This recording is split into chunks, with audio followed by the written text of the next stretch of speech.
ची उणीव प्रचंड जाणवत आहे. दादा जर आज असते तर कदाचित दादा घटना घडल्यापासून पहिल्या 2 तासात इथे हजर दिसले असते. पण आम्ही एक अत्यंत संवेदनशील नेता गमावला. त्याची किंमत किती मोठी असू शकते तिथे गेल्यानंतर आम्हाला पावला पावलाला जाणवते. त्यामुळे अजितदादांची जागा कुणी घेऊ शकत नाही आणि अजितदादांच्या सारखी संवेदनशीलता आणि कामाची तत्परताही कुणी दाखवू शकत नाही. त्यांची बरोबरीच कुणी करू शकत नाही.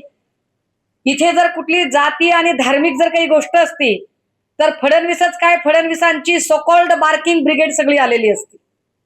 पण त्यांना कुणालाही त्याची गरज वाटत नाही, कारण जात आणि धर्म नाहीये ना, माणसं मेली आहेत, माणसांचं काय. त्यामुळे मला काही फडणवीस काहीतरी बोलतील करतील अपेक्षाच नाही. ज्या फडणवीसांनी भाडेके टट्टे वगैरे सारखे शब्द आता प्रतिष्ठित करून टाकलेत, तर त्यांनी पोचलेले त्यांचे जे भाड्याचे टट्टे आहेत त्यांनाही ती सद्बुद्धी येणार नाही व त्यांच्याकडनं काही मला फार अपेक्षा नाही. मुख्यमंत्री साहेबांनी इथे एक आमदार, आयुक्त साहेब आणि महापौर यांची मिटिंग इथे जवळ असलेल्या सयाजी हॉटेलमध्ये घेतली त्या दिवशी, परंतु इथे आले नाहीत, जेणेकरून मीडियाशी फेस करावं लागेल. आणि काय नाही, मीडियाशी तर फेस करावं लागेल, पण ही सगळी मोठी माणसं आहेत. मरणारी बिचारी कोण आहेत? चतुर्थ श्रेणीतले लोक आहेत ना. मरणारे कोण आहेत? दलित आहेत ना. काय घेणं आहे त्यांना त्यांच्याशी? पंचतारांकित हॉटेलांमध्ये यांच्या बैठका होतात. डम्पिंग ग्राउंड मधला माणूस मरतो, घटना कचऱ्याच्या ढिगाच्या तिथे घडली आहे आणि बैठक पंचतारांकित हॉटेलात होते. केवढा मोठा विरोधाभास आहे या देशातला. आणि अशा विरोधाभासी देशात, अशा राज्यात आपण राहतो आणि अशा मुख्यमंत्र्यांकडनं आपण संवेदनशीलतेची अपेक्षा तरी काय करावी. आणि त्यामुळे जे लोक संवेदनशीलतेने वागू शकत नाहीत त्यांना जर कोर्टाची भाषा कळत असेल तर होय, आम्ही ती न्यायालयीन लढाई लढू.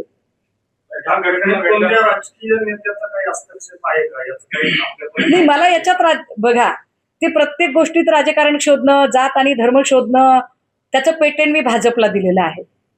मला त्याच्यात पडायचं नाही. माझ्यासाठी माणसं मेलीत हे जास्त महत्वाचं आहे. या नातेवाईकांच्या मनामध्ये प्रचंड संताप आहे, आक्रोश आहे. नातेवाईकांमध्ये त्यांच्यामध्ये अनेक प्रश्न आहेत की याच्यातली संरक्षक भिंत का नव्हती, चिमणी 5 जूनला पडली तर पालिका आयुक्तांनी तेव्हाच तात्काळ दखल का घेतली नाही, बाजूला चालू असलेल्या ब्लास्टिंगमुळे या कचऱ्याच्या ढिगाला तडे गेले होते, यावरती का लक्ष दिलं गेलं नाही, इथे विषारी गॅस तयार होतो या संबंधानेही पत्र दिलेली आहेत, याचं बांधकाम निकृष्ट दर्जाचं होतं, पिलर वाकलेले होते, त्या संबंधाने तक्रारी होत्या. अशा अनगिनत तक्रारी या लोकांकडून आलेल्या आहेत. पण आता ही सगळी माणसं ट्रॉमामध्ये आहेत. आत्ता गरज त्यांनी त्यांच्या अत्यंत प्रियजनांना गमावलेलं आहे. अशा काळामध्ये त्यांना त्यांचं ते दुःख आणि तो सगळा जो वेळ आहे तो त्यांच्या कुटुंबियासाठी गरजेचा आहे. त्यामुळे मी आता त्यांना इथं आणणं मला उचित वाटलं नाही. पण 2 दिवसांनी आम्ही ही रस्त्यावरची लढाई सुरू करू. यंत्रणेच्या बाबतीत एक प्रश्न उपस्थित केला जातो. आयुक्त साहेब म्हणतात की आपल्यावर विश्वास ठेवू नका, डे 1 पासून ते माध्यमांशी ते सांगत होते. परंतु पहिल्या दिवशी बहुसंख्य माध्यमात तिथं होते, फक्त 2 जेसीबी होते. दुसऱ्या दिवशी जेव्हा प्रेशर आला तेव्हा 3 वाढवले.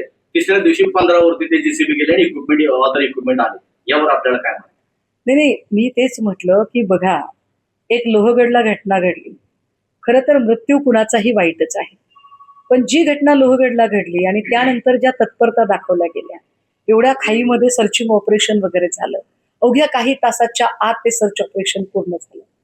पण जिथे सफाई कामगार जातात, जिथे अत्यंत आर्थिक विपन्न अवस्थेतले लोक जातात, तिथलं सर्चिंग ऑपरेशन जर 4-4 दिवस होत असेल, त्याला इतका काळ गेला की जवळपास 80-87 तास उलटल्यामुळे काही प्रेत अक्षरशः सडलेल्या अवस्थेत. म्हणजे मी आत्ता ज्यांना भेटले त्यातल्या काही लोक तर म्हणत होते की ताई, आम्हाला आमच्या घरच्यांचा चेहरा शेवटचा बघायला मिळाला नाही, कारण तो बघण्याच्या स्थितीतच नव्हता.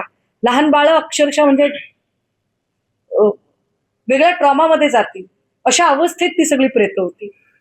आणि याचं त्यांना वैषम्य वाटत नाही. वाईट काय आहे की घटना घडली ती दुरुस्त होणार नाही, पण घटना घडल्यानंतर माणुसकी म्हणून जी संवेदनशीलता दाखवायला पाहिजे ती सुद्धा पालिका आयुक्तांकडनं दाखवली जात नाही.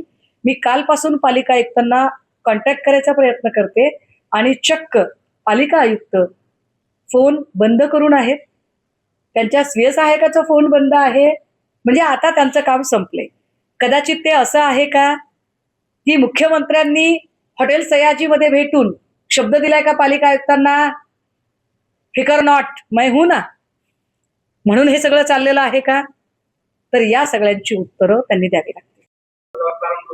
नाही, मी आयुक्तांना माझी आयुक्तांना भेटायची इच्छा, मी आयुक्तांनाच भेटायला आले. मी कालपासून प्रयत्न करते. आयुक्त कुठे आहे? जमीन खा गई की आसमान निगल गया, क्या हुआ? नाही, ते मला ऐका, मी पुन्हा सांगते, मला त्या पक्षीय राजकारणात अजिबात जायचं नाही. मी इथे माझ्यासाठी मी म्हणजे नवनीत राणा नाही, लक्षात घ्या. मी म्हणजे आता मला त्यांची नावं सुद्धा घ्यायची इच्छा नाहीये. जे निव्वळ जात आणि धर्मावरती असे थैथयाट करतात आणि आपला पक्ष असेल की आपला तो बाबू आणि दुसऱ्याचं ते कार्ट करतात, यापैकी मी नाहीये. माझ्यासाठी माणसं गेली हे जास्त महत्वाचं. माझ्यासाठी ती संवेदनशीलता जास्त महत्वाची. आर्थिक मदतीबाबत आपण कसं पाहताय? तुम्ही काय आर्थिक मदत देताय? 5 लाखाने जीव परत येणार आहे का? 5 लाखाने त्यांचं झालेलं नुकसान पूर्ण होणार आहे का? न्याय मिळणार आहे अशाने? न्याय मिळवायचा असेल तर ज्यांनी हलगर्जीपणा केला त्यांच्यावर सदोष मनुष्यवधाचे गुन्हे दाखल होणं गरजेचं आहे आणि आम्ही त्यासाठी काम करणार आहोत. जाधववाडी कुदळवाडी या ठिकाणी ज्यावेळेला अतिक्रमण हटावाची मोहीम त्या ठिकाणी राबवली गेली होती, त्या ठिकाणी जवळपास 25 जेसीबी त्या ठिकाणी उपलब्ध होते. पण कालच्या घटनेमध्ये तिथे 25, ऐका, तेच म्हटलं मी, पिंपरी चिंचवड मधले खाजगी लोकांचे बंगले काढण्यासाठी तुमच्याकडे 25 जेसीबी उपलब्ध होते. कारण ती जागा तुम्हाला कुठल्या तरी विकासकाला द्यायची असेल कदाचित, आणि म्हणून तुम्ही ती जागा साफ करून घेतली. आणि इथे तुम्हाला गरजच नाही. इथे मुळात तुमच्या ठेकेदारासोबत साठगाठ होती का? कंपनी ठेकेदारासोबत टक्केवारीचं राजकारण आहे का? कमिशन खोरी आहे का? तपास कोण करणार? तपास करण्यासाठी FIR तर व्हावी लागेल. एरवी नको त्या ठिकाणी याची SIT करा, त्याचं CBI करा म्हणताय ना. मग या प्रकरणाची चौकशी व्हावी असं एकाही लोकप्रतिनिधीला वाटत नाही. हे दुर्दैव आहे. याचा अर्थ गरिबाचा जीव नसतो. न्याय किती वेगळा दिला जातो, कारण गरिबाची माणसं मेली, काय त्यांना फरक पडतो? त्यांना हिंदुत्ववादी आमदार त्यांच्या मतदारसंघाची घटना घडली नाही. कदाचित काय असतं माहितीये का, काहींचा हिंदुत्ववाद हा सिजनेबल असतो. तो सिजनेबल उफाळून येतो. आता कुठलंच इलेक्शन नाहीये, सीझनच नाही ना दादा. सीझन असल्यावर तो उफाळून येईल. मुस्लिमांवर बोलायचं असलं तेव्हा लाटायचं नाही, पण मरणारे कोण आहेत?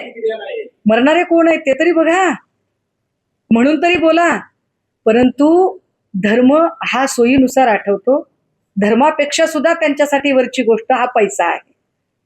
आणि तो पैसा जर अँटोनी कंपनी जर सगळ्यांना पुरवणार असेल तर काय हरकत आहे? आधीची कोणी कामं करत नाहीत म्हणून आम्ही कामं करणार म्हणलात ना. मग का कामं केली नाही? महेश लांडगे कधीपासून आहे तिथे आमदार? काय त्याला अर्थ आहे का त्या ज्या प्रश्नाला? दिवशी घटना घडली त्या दिवशी आपत्ती व्यवस्थापन मंत्री गिरीश महाजन यांनी 2 तास येऊन पाहणी करून गेले. विधिमंडळामध्ये त्या ठिकाणी चर्चा केली की 8 ते 10 घंटे मी त्या ठिकाणी थांबून पाहणी केलेली आहे. याकडे काय आपण? उका नाम गिरीश महाजन है भैया, उ गिरीश है. आता काय बोलायचं त्यांच्याबद्दल? तो म्हणजे एकदम तो संकट याजक माणूस आहे. तो संकट मोचक नाही, संकट याजक माणूस आहे. एक प्रश्न आहे, शहरामध्ये पुनावळी इथे कचरा टिपू प्रस्तावित होता, तर तिथले फिल्टर वगैरे जागेचे एक्झॅक्टली माझं तेच म्हणणं आहे. डम्पिंग ग्राउंडचं एक वेगळं